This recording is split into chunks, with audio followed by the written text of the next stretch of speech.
अगर आपका नाम 2003 की वोटर लिस्ट में शामिल है, एसआईआर का फॉर्म कैसे फिल करेंगे वो हम आपको बतलाने वाले हैं। नाम आपका शामिल है तो स्टार्टिंग की जो ये डिटेल है यहाँ से देखेंगे। जन्म तिथि, आधार संख्या, मोबाइल नंबर, पिता का नाम, माता का नाम, पत्नी का नाम। अगर यहाँ पे किसी पुरुष का नाम है तो यहाँ पे पत्नी की डिटेल फिल करेंगे। अगर अवेलेबल है तो सपोज़ किसी का नाम 2003 की वोटर लिस्ट में शामिल है लेकिन मैरिड नहीं है तो इस कॉलम को वो ब्लैंक छोड़ देंगे। तो यहाँ से लेकर के यहाँ तक की जो डिटेल है वो सभी को फिल करनी है, यानी ये सभी के लिए कॉमन डिटेल है। इसमें आपको अपने बारे में जानकारी देनी है। आपका नाम 2003 की वोटर लिस्ट में चूंकि शामिल है तो अब आप ये कॉलम फिल करेंगे, यानी जो तीसरा कॉलम है इसको आप छोड़ देंगे।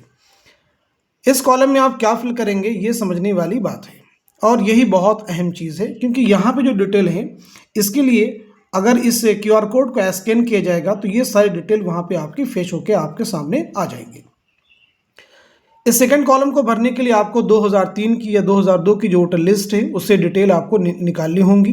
पिछले एसआईआर की मतदाता सूची, मतदाता का विवरण, यानी 2003 की वोटर लिस्ट में आपका नाम क्या था वो आपको फिल करना है। एपिक नंबर अगर अवेलेबल है तो उसको फिल कर देंगे।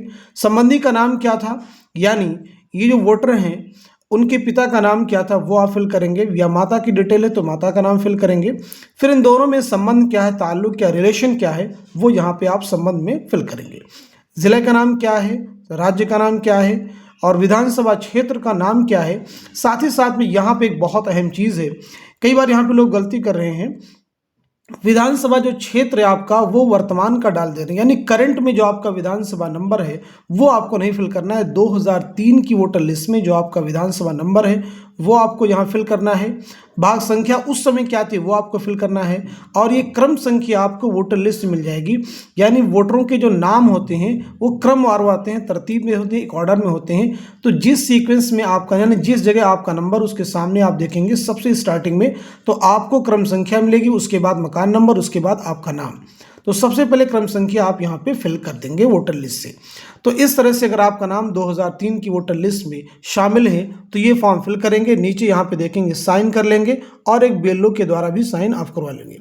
ये फॉर्म आपको 2 मिले होंगे, दोनों फॉर्म फिल कर लेंगे, दोनों पे आप बीएलओ से साइन कर लेंगे, खुद भी अपना सिग्नेचर कर लेंगे। एक फॉर्म अपने पास रख लेंगे और दूसरा फॉर्म बीएलओ के पास में जमा कर देंगे। इस तरह से इस फॉर्म को आप आसानी के साथ में ईजिली फिल कर सकते हैं।